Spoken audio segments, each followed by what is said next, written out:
Reno. That is my character, and I'm very excited to be here. So thanks for having me, and I wanted to bring on all of the people that you're actually here to see. You don't realize you're here to see me also, because the season 2 hasn't come out. But for now, let's introduce executive producer Alex Kurtzman. Executive producer Heather Caden. Shazad Latif, who plays Lieutenant Ash Tyler. Mary Weissman, who plays Sylvia Tilley. Anson Mount, who plays Captain Christopher Pike. Wilson Cruz, who plays Dr. Hugh Culver. Anthony Rapp, who plays Lieutenant Commander Paul Stamets. Mary Chiefo, who plays Laurel. Doug Jones, who plays Commander Saru. And Sanika Martin Green, who plays Commander Michael Burnham.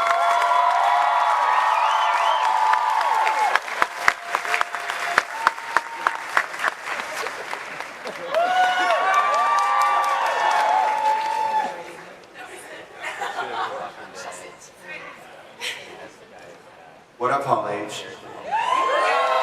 Y'all looking gorgeous today. You are welcome. Thank you for staying. I didn't get any donut. Saved you a place. Thank you. Slept in a bed. So, I feel like this is my job now. Yeah, Alex, you directed the season 2 premiere, and did you bring anything to share with the audience? It says here in parentheses, Alex will cue up season 2 sizzle. So it seems like maybe you brought a sizzle. No. Oh, well, there we go. We are so honored and humbled to be in Hall H. Last year we were here, and not in Hall H, but we were at Comic-Con, and nobody could talk about anything. So you were very generous with us and listening to a lot of nonsense that we couldn't really explain. But here we are, and it's been an amazing, amazing year, and this unbelievable cast has been just such a joy to work with on every level. And on behalf of our incredible writers and our production team, we just want to welcome you. Thank you, and actually confirm we do have something to show you for season 2. So here's a little taste of what you will be getting in season 2 of Discovery. I'm going to have to tune in and watch this show. Star Trek, right? It is. Alex, how much longer do fans have to wait for season 2? We will be airing in January, but look, it takes such a village to make these shows. It isn't just in the production, it's in the post-production, which can often have like an 8-month period of time, and it's so important to us to deliver to you guys something that's just amazing and unlike anything else you can get on television. So we want to take the time to get it right. It'll be airing in early part of next year, but in the meantime, we are going to be showing you, starting in December, 4 short films. And these films will be independent stories involving some of the characters on Discovery and some not on Discovery. They'll be about 10 to 15 minutes in length. You'll get to know a little bit more about some things about Tilly. You may see Harry Mudd returning in one of them. We will be introducing a new character played by the great Aldous Hodge. And there's a lot of surprises coming up. And you'll learn quite a bit more about Saru's backstory in one of them. So we're very excited about all this. And I know we've been talking to people today, and they're all asking us the same question. Is Spock coming? They're called short treks, by the way. Sorry, I should have led with that. Everyone's asking, how are we going to stay consistent with canon, and how does Spock fit in? And obviously, if Pike's coming in, Spock must be there. So I can tell you that, yes, you will be seeing Spock this season.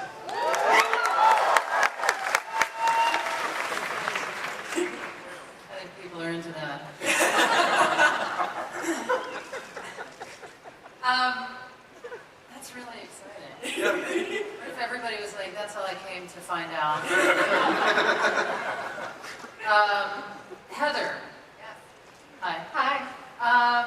There's been some fan outpouring and support for the way you guys have represented women on screen on Discovery. There's some women here today. As high-ranking and competent characters.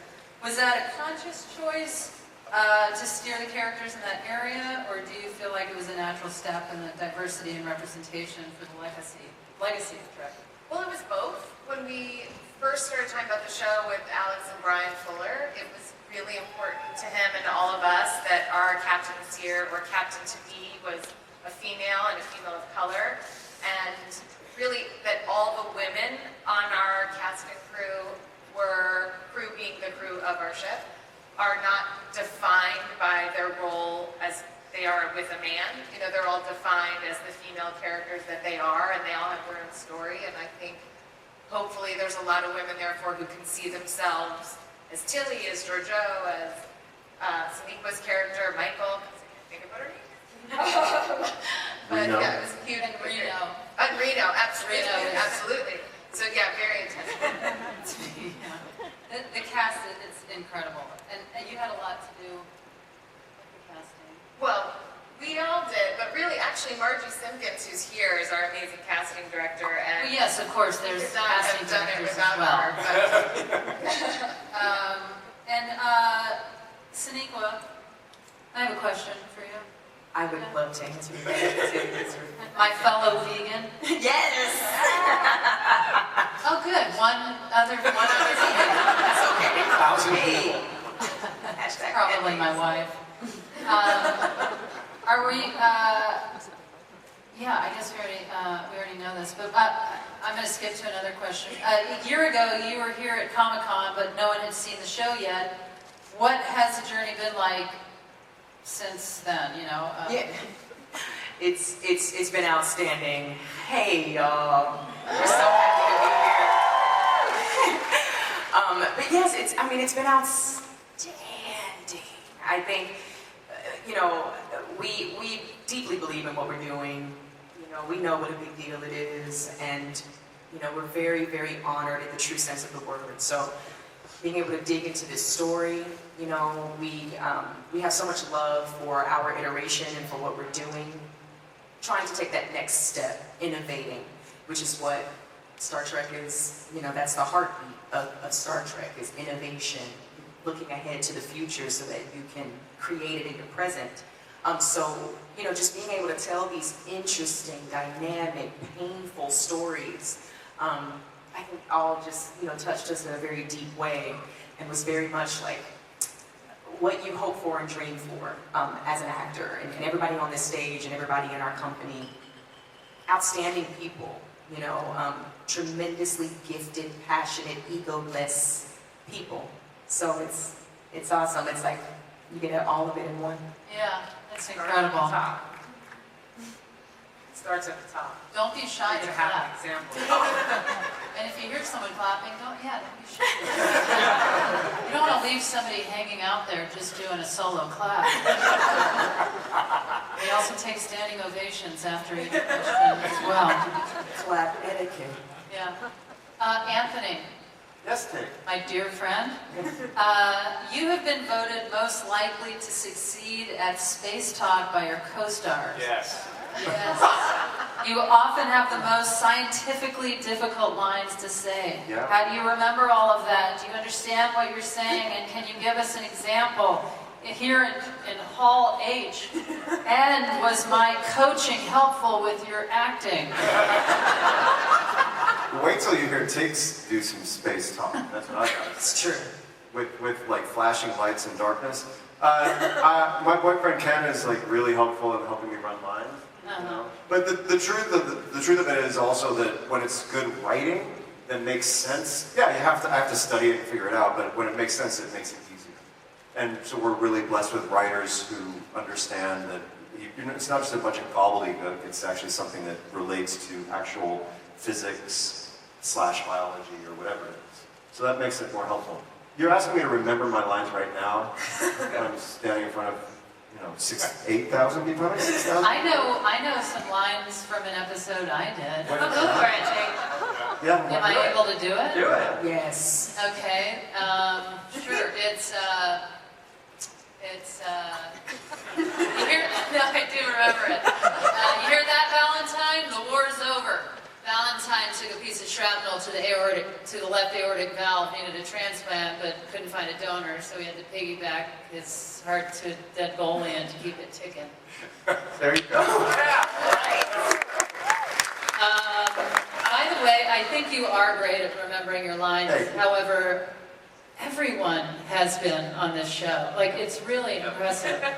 I can't say I'm one of them. That's the only part of the episodes that I remember, the Valentine line. But There was one point where she had to say her own name in a scene and she called line. It's true. You guys are gonna love Tig. We had so much fun. You're so awesome. much. I had no idea what I was walking into. Yes. And then my wife was making so much fun of me because I was just like, I have so many new best friends. It's been a true joy. And I haven't even worked with everybody here yet, but I've met you all, and I welcome you to the best friendship. Wilson. Yes. Hello. Hey, y'all. Hang on. Yeah. Yes, ma'am. Guessing that since you're on the panel, we'll be seeing you in season 2. Will we see a reunited Culver and Stamets? Yeah, I'm not here just to say hello. Although, hello. You look gorgeous. We talked about this early on when after Tyler and I had a moment in sickbay. But we knew that that was a chapter in a very long, epic story. And just like any epic love story, there are ups and downs and sadness and happiness. And this was just the bump of the road in my neck. And so I'll be back. I won't be telling you how. But we're still reveling in the fact that this gay love has not only saved the world, but the universes, all of the universes. So you're welcome. And we can't wait to show you what we're up to. Gay love usually helps everything. I think so. Yeah, so thanks for doing You're welcome. work. Your on-screen gayness, thank you. It's a labor of love. I appreciate it.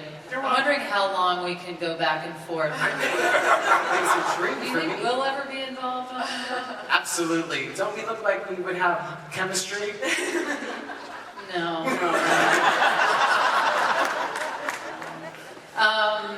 Mary. Hi. Yeah. Mary Chiefo. Really? Yep. Aw, damn 4 years of school and we're very used to it. it. I'll be called Marie from now on, so there's no I Marie. called her Ivy yesterday. It was so weird. Yeah, that's fun. I've never Called done her that. Ivy? Yeah, I was like, yeah, Ivy will do it. And I was like, what? It was. Do you know anyone named Ivy? I do, and she was my best friend in kindergarten, so I think it's a positive. And were you in kindergarten like a year ago? Yeah. That is insane. Very. Are you in touch with Ivy? Yes, actually. Okay, well, guess what? She's here tonight.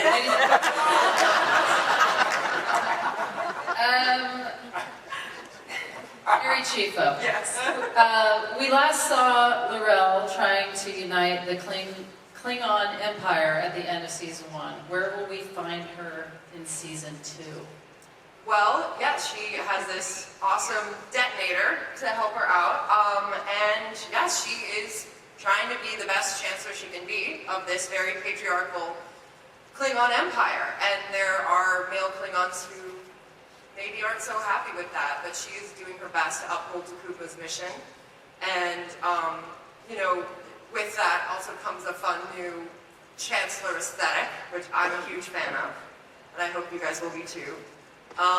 And I think there's a lot of Laurel that was shrouded in mystery in the first season because the audience couldn't know so much of what my plan was for so long, and I'm really excited for the fans to be able to see more of her side of the story and some of the secrets she's been harboring from everyone, including Tyler. And I think that there's a lot to be learned from this.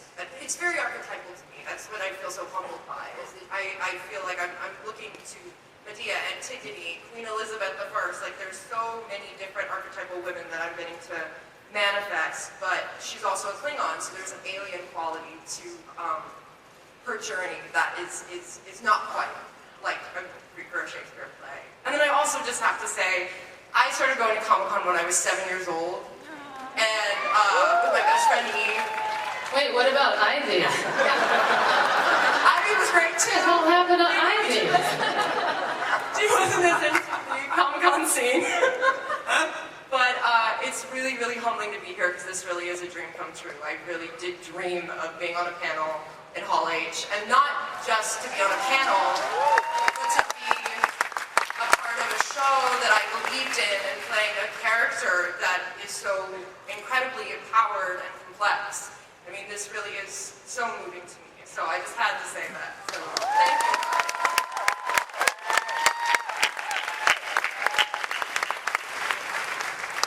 Oh, boy. Y'all see how funny she is? No. What'd you say? I was just talking about how funny you are. Me? Yep. You're kind. You are kind. We all know. Mary, I've worked with your mother. Mary, keep up. I'm sorry. You have worked with all the Marys in my way. Your wonderful mother. Is she here? No, she's not. Beth Grant. Yeah. Incredible actress. Incredible actress. And had an incredible daughter who had wonderful best friends. We'll talk about later. Mary? Yeah, Weisman, it's you now. that's me. Hi, Yeah. that's me, Ivy. How are you? You're right, I should have called you Ivy. I guess I want to know how did training or studying at Juilliard prepare you for the scene where you're clawing your way out of a slimy cocoon? In all ways, it prepared me for that, because that's how I got out of Juilliard. You clawed your way in? Yeah, with my bare hands. I have to say, and I've told a million people this, I'm in this scene with her, with watching her claw her way out, and I didn't know what to I couldn't imagine. Like, if I was given this moment, and they're like, here, claw your way out of a cocoon, I'd be like, this is gross, somebody help me get out. But when I watched Mary come out of there, I was like, whoa, that's apparently what it looks like when somebody claws their way out of a cocoon. And it really, it's such a funny, crazy moment on set, but it's like, you're good. You're damn good. Yeah. So, but also, Tilly's made it pretty clear she wants to be captain someday. And what's next for her on that journey? Well, I think we know one thing. What's next for her? Cocoon. She's going to keep trying to be a captain, keep working towards that goal, and she's going to not do great for a while. And Wait, while you say this, can Yeah. you do it in the voice of like an athlete in the locker room after a game? She's going to really try, get out there, just to amuse me. Just start over. What's the plan? It's all messed up. So like Tilly's had a great season, and she's gonna get back in there, so stay limber. Okay. And she's gonna get to the field goal. She's going to get to the field goal? Yeah, that's right. Good. I loved it. But seriously, what is the plan with the field goal? And you don't have to do it with sports talk, but She's gonna keep threw me off. what's next for her on the journey? She's gonna face obstacles and at times not do a great job and question her sanity, and it's going to be cool. We got a lot of fun stuff we've been working on, and it's really, really great stuff this season. I'm really excited for everybody to see it. Can we see you act out something? You can imagine how efficient things were on set this year with Take there. Just flew by. Yes, efficient. Shazam? Hello.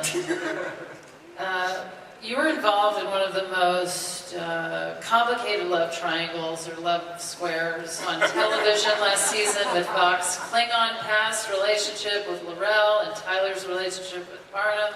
Will that get sorted out this season, or will it become a love pentagon?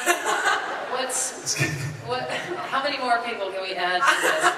Every shape. Yeah? Is it hexagon? No, yeah, it goes on. Pentagon. Pentagon. Yeah. Yeah, he wants to see Barnum again. Yeah. He wants to see, he wants to see her, but he's far away at the moment. So he's got to find a way back. Yeah. He's going to struggle to find his place in the universe. Aren't we all? Aren't we all? Yeah, every one of us in town hall or wherever. Is this a town hall meeting? What's happening?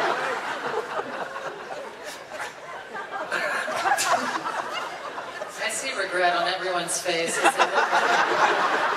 right, that's how I walk through life. I'm doing my best. We're all doing our best. Trying to find our way. Just getting in there, we're trying to get to the field goal.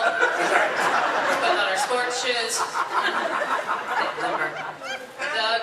Yes, hi. Lori?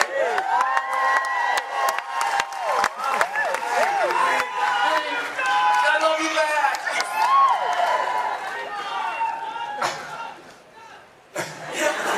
You guys are terrible at chiming in with each other.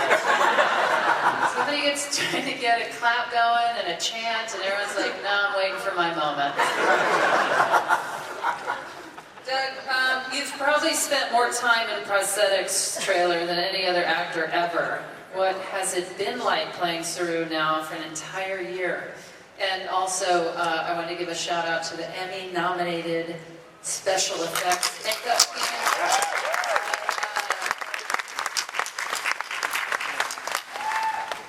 Has made it possible. Yeah. First of all, oh, jeez. Oh, this is not a face for the Jumbotron. I'm so sorry. Now you know why I wear so many prosthetic makeups. Oh, thank you. Wait, I was hoping you would have Do not talk about my friend like that. Oh, thank you. Oh, so anyway, what's it like? I have been 30-some years into my career wearing all kinds of different prosthetic makeups and being all sorts of characters and creatures from Fantasyland and Animal Land and whatever else. This has been a true joy for me because I get to be a Kelpian, which has never been seen in the Star Trek universe before, and I get to help develop this species from the ground up. So that's been a true joy for me. And they've got the makeup process down to under 2 hours a day for me. So Wow, just in and out, huh? in the world of creatures, yes, Yes. it is absolutely in and out. Is that That was the correct answer. Anson, how are you? I'm out of Star Trek, so I'm pretty good. It's a darn cool show. Really well written, perfectly cast.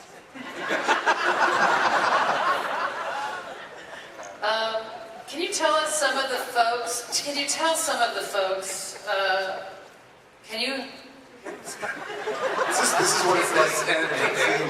Yeah, this is me on set. When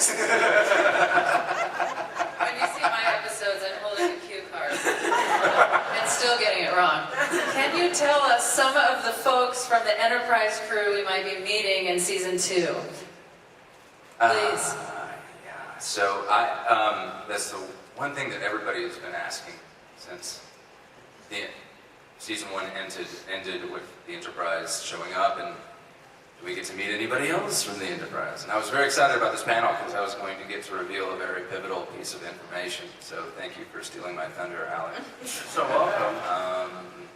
But yeah, I'm just going to go ahead and reveal another piece of information. So we're going to get to meet the original number one. Originally played by Majel Barrett Roddenberry,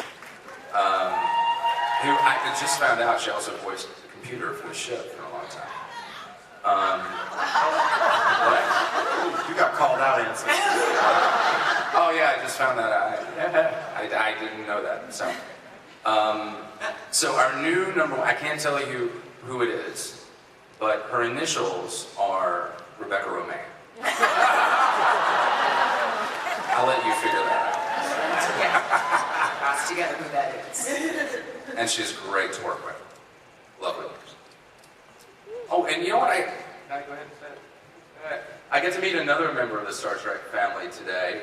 As you know, Pike was originally played by Mr. Jeffrey Hunter. And Jeffrey's son, Chris, where are you? Chris Hunter?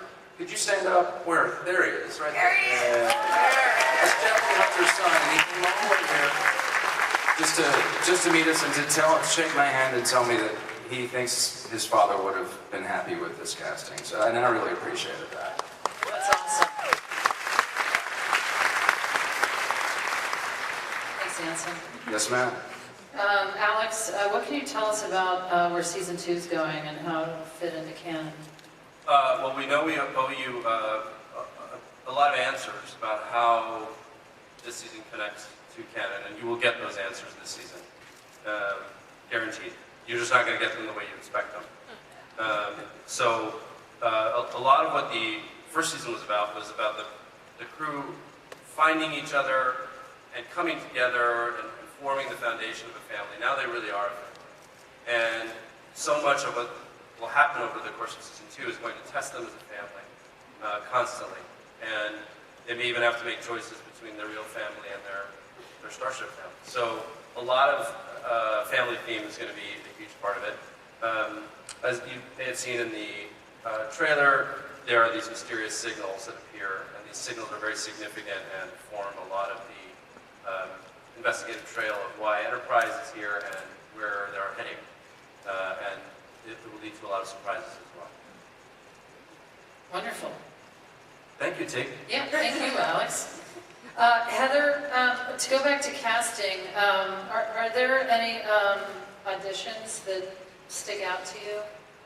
Other than the people who are on the panel? Yeah, the people on the panel, like any of their auditions that just stuck out. Well, what's been... I mean, not that they, of course they all stuck out. They're on the panel. They got the job. I know what you're saying. Well, what's been... Did someone show up drunk? Was there a story? If there's not, we can move on. No, but I feel like we've said this, but I still feel like it's always great to say that we had amazing scripts, and you know, everyone knows about our search for Sonequa, which was forever, and thank God, Walking Dead, she was done, and we actually got to pass them in the back and see their little reunion. I kind of wish that was filmed for everyone, because that was really, really special. But when we got her and she came in and auditioned for us, it was like we had finally found Michael Burnham, and I feel like that had happened with every single person. And that's often what happens with casting, is you have one thing in your mind on the page, and then someone comes in and bests it.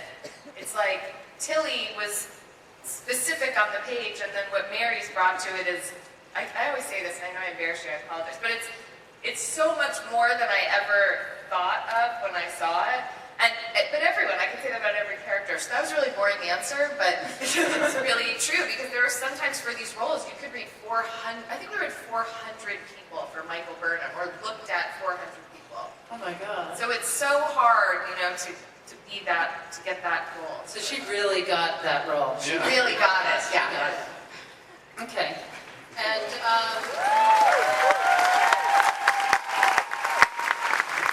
congrats on your job. Thank you. Thank you, Pat. Yeah. And I believe we have to turn it over to the audience questions. I'll take this.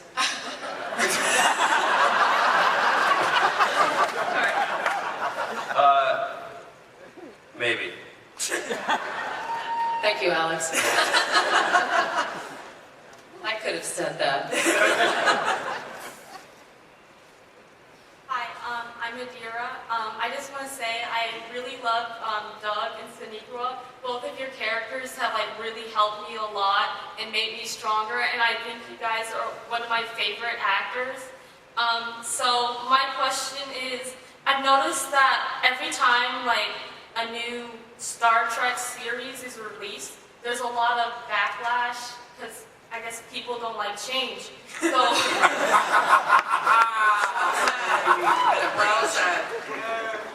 yes, so my question is, how do you overcome the negativity from others that like try to judge your acting and ideas presented in the show? Thank you. Who the hell is judging any of these actors is my question. Get on Twitter. Well, no, then I have to see what they say about me. Thank you for being you and for saying that, and for your question. I mean, I think it's just because of how profound it is, what we're doing, and I know I speak for all of us, and definitely for myself, that, you know, we consider it to be a gift, and so we take it, and, you know, we just hope that it changes us as we share it, and we hope that we then give gifts as we're getting the gift, right? It's like the cycle of gift giving. So when you're focused on that, and when you're focused on the story at hand, when you're focused on the amazing people you get to work with, and when you're focused on how it's changing you as an artist, as an actor, as a storyteller, how it's changing you, and hopefully how it's changing people that are seeing it. And then you can give those gifts to your family. You can give them to each other. That's what we do. I can give it to my son, my husband, right? When you think about that, it don't matter. Right? Negativity just kind of becomes very tiny. It dissipates. A lot of gift giving. And it's also quite possible to untag people from Twitter arguments. If you guys want to do that, please. I will also say, I just feel that, you know, sci-fi is our modern mythology, and mythology and these allegorical stories have always challenged us. You know, they've always been there to make us reflect on who we are and what we're doing. And sometimes it takes people a second to evaluate their challenge, you know, to see, oh, why am I having such an adverse reaction to that? Why am I rejecting that? Then it turns out it's some demon that you haven't worked out within yourself. So my hope and my prayer is that the people that are having the most extreme reactions are eventually able to digest what it is that they're dealing with, that they can then process and bring some more positivity into the world. True. I'm not. It's funny. I don't feel offended by anything regarding the show, because how amazing is it to work on a canon that makes people care about so much they get emotional. So I don't take anything like that as I take it as a compliment, actually.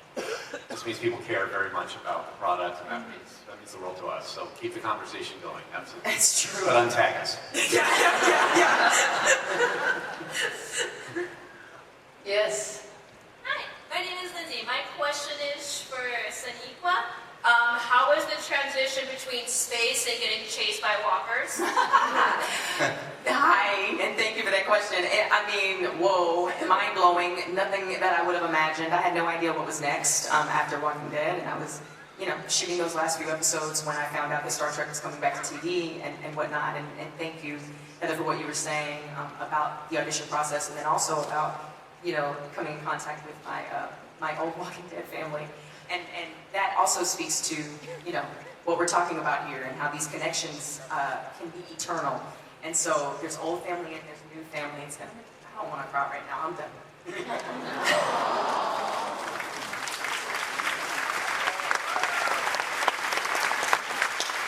It's okay to cry. Hi. Hi. Doug, if it is true, I want to congratulate you on winning the Alabama Senate race. If it's true. There is a Doug Jones who won that race, not me. We've had to handle each other's social medias quite a bit, though. It's been a confusing hashtag. Move on to my question.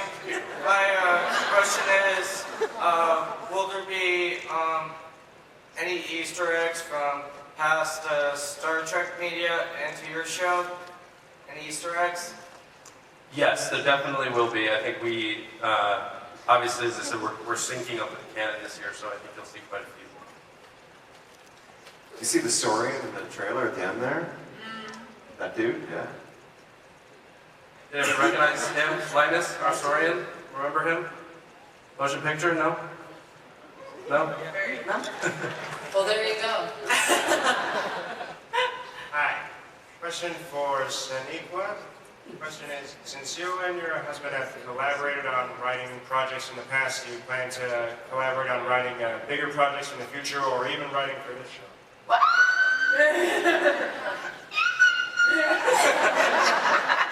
Thank you! Yes, we hope to. Thank you for that. Hello. Hi, Kelly!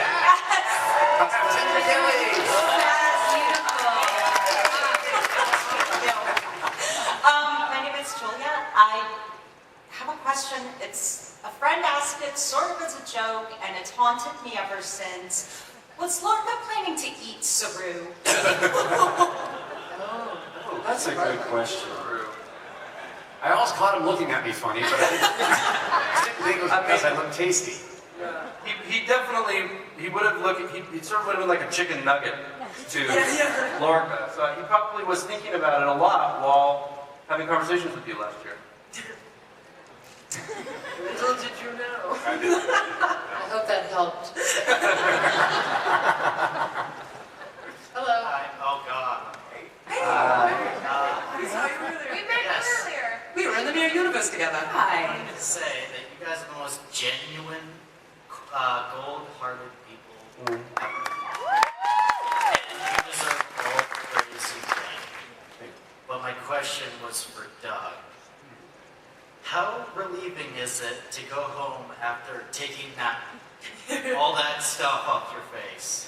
Oh, as much as I love being on this show, as much as I love Star Trek, as much as I love Saru, as much as I love being a Keltian, I love my favorite part of the day, getting that makeup off.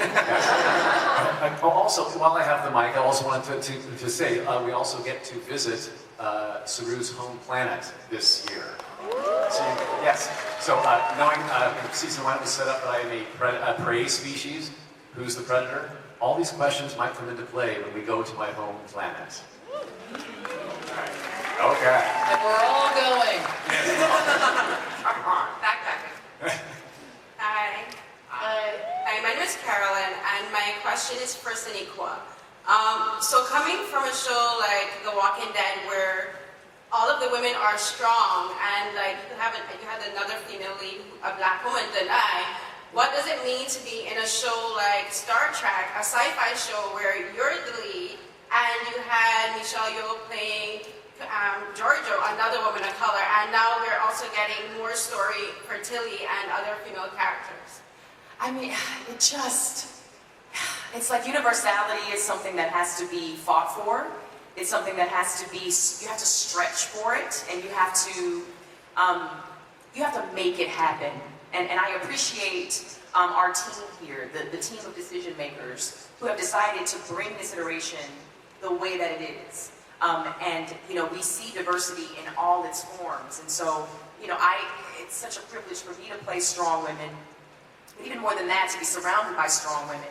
And women on our show, you know, like Laurel and Tilly and Giorgio, and all the women, oh my gosh, the women that helm our ship, right? It's Ocean and Detmer. You know, you get to see these women be well-rounded and see them be humans, see them be strong, yet feminine, and finding the power in their femininity. I mean, it means everything, and we have to see more representation to see actualization. So I appreciate that. Yes, and then, thank you. And another thing that it causes us to do is it stirs up our own empathy, right? Because when we can see the world through other people's eyes that are different from us, that's an imaginative act, which is empathy. And so then we get to, like, you know, those wounds get to be healed, right, from the negativity that's coming, even though we appreciate it, as Anson was saying, as Anthony has said in the past as well, we appreciate the emotion and the intellect, but it's like we hope that you will see yourself and then come on the journey with us. So. The other thing about it, though, that to me is really special about always kind of has been special about Star Trek, is that there's no character ever who talks about the fact that she's a woman, or that she's black. That's just a non-issue. And I think it's in this day and age when things are being so divided by gender, race, ethnicity, country of origin, this is so important that we are demonstrating that all of these kinds of different people can be together, and there's nothing about the fact of them that has anything to do with anything, except for their courage, their intelligence, etc. That's Starfleet. I like the sound of that Starfleet. Hello. Hi, my name is Chloe. I have a question for all of you. How does it feel to be on the Star Trek Universe Season 1 and 2? Thank you. Fantastic. Well, I'll tell you, I was about your age when I used to watch Next Generation, and yeah,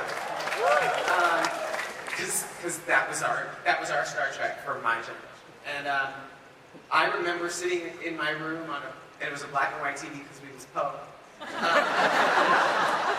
And used to change it with the wrench. But, you know what I'm saying, with the hanger in the back I'm talking about. But, and I used to watch that show on that little TV, and I used to think to myself, you know, someday I'd like to be on a show like that.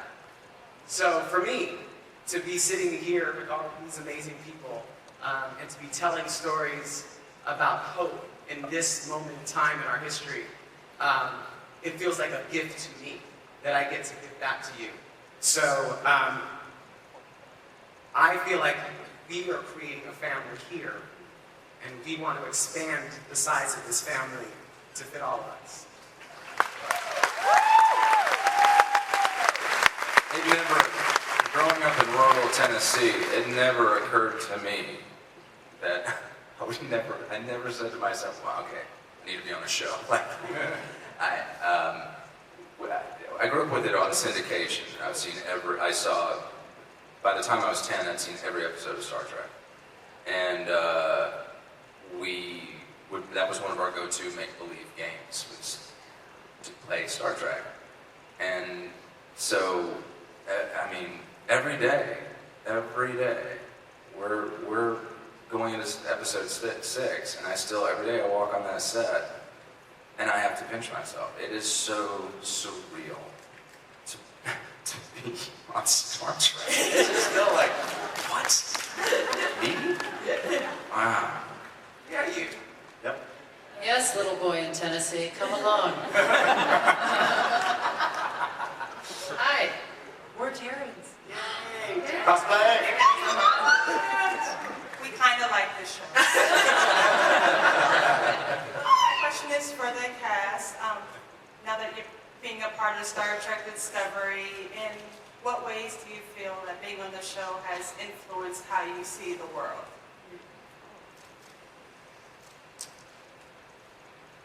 That's a really good See question. the world. Well, I feel like, I'm sorry.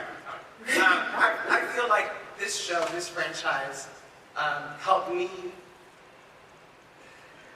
define the kind of dreamlike world that I want to live in. It created in me, it helped me define what I hoped the world to be. And, you know, if all things were true and possible, that we could create a world in which our differences were not separating us, but celebrated by us.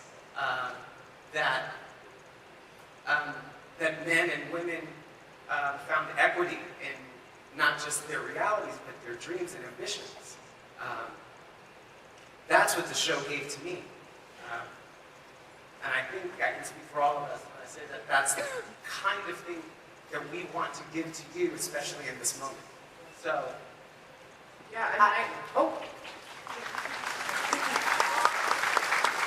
just keep saying that I just feel so spoiled now in the best possible way, and that like anytime I'm watching something else and there aren't a wealth of characters like we get to see that are so multifaceted and of every gender and orientation, like it just exactly empowers me to just not be tolerant of anything less than that. And it really just, it's like, why not? It works. I mean, that's what you were saying. It works. These characters speak for themselves. And if we just continue to enforce that and have people who continue to propel those stories forward and champion that, like, there are people out there, and I'm just so grateful to everybody involved. Right. It really makes you rise up. And I like Wilson was saying, I think I can speak for all of us when I say that, it is a challenge. It's sort of a call to arms, right? You do have to rise. You have to physically, emotionally do that and make it so, right? And you have to... I see what you did there. And so, yes, I feel that how it has changed me personally is that it's laid the responsibility on me to be the story I'm telling. And she is. She is the greatest leader. I know we always say that, but it's just true. This is the last question, unfortunately. Andorian. Yeah. You look amazing. Come on. I'm Katie. Really quick, first of all, thank you so much for the queer representation. That means so much to me. And this question is for the whole cast. Star Trek has a lot of tropes, transporter incidents, holodeck shenanigans. If you could have whatever trope you wanted, what would you like to see in the show? There's fun stuff about red shirts this year that I think you'll appreciate. Seriously. Right? I can say that, right? Yeah, definitely. Oh. Yeah, that's a good trope. Turns out that was not the last question. I'm just going to keep going until it's the last question. Hi. Hi. Okay, so I'm a big fan of the Tyler Labrell thing. Just like huge. I was so happy to see them go out together. I'm really sorry, but I really, really love that you wanted to see them go out together. You do. It's a love square, guys. It's complicated.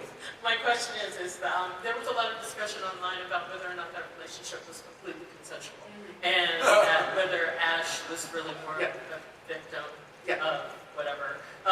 So are we going to expand that and see I hope the relationship is just love. Yeah, something I'm really, really, really thrilled about is there's certain conversations between Tyler and Arel that need to happen, and they do. And I'm really proud with how we're dealing with it, and I think that there's a lot to be explored and seen. And it's not an easy situation. I mean, we've been talking about that from the beginning, and the amount of complex conversations that all three of us had about the nature of it has been very, very, very important to me. And yeah, I won't say too much because it's going to be on the screen for you guys to continue to interpret. But I really do appreciate the sort of reverse Beauty and the Beast archetype. I think I've been really honored in the idea of letting the female be the beast. I think that's really provocative and interesting, and kind of also challenges us to look at certain imagery that we've accepted for so long, but from a different angle. So that's Yeah, even what you're saying, is it love or is it abuse? I think one thing the show does really well in a myriad of subjects, but especially this subject of sexual assault, is that it's allowed to be very complicated, and people are allowed to feel two ways about it, and to be unresolved, and to continue to resolve that in their lives and allow that to resonate. I think that the writers really did that really well, and of course these actors are two of my favorite actors. So this, Tyler and Bob, so there's 4 people involved in this story. So, and it's, we look into that. Can't wait for you guys to see it. I believe that was actually our last question. On that note. I think we're going to very sadly have to say our goodbyes. And thank you for everyone for coming out, and to this amazing cast and the producers. I also wanted to give you information that you can, I'm sure you're not aware at all, but the season 1 of Star Trek Discovery streams on CBS All Access. Season 2 is currently in production and coming to CBS All Access in 2019. And thanks again for coming. See you later.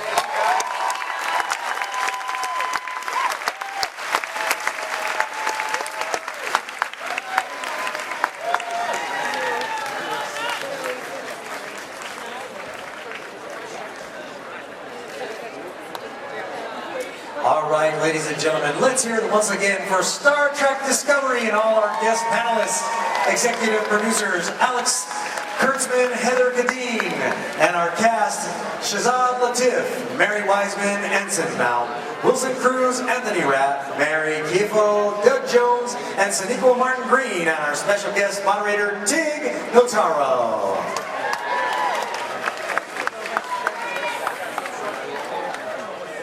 Coming up next at 2:45, Comic-Con's Tradition Trailer Park. At this time, we will have a brief 10-minute intermission, and we hope to get our next presentation started at 2:45. Once again, that will be Trailer Park, followed by the 3:45 panel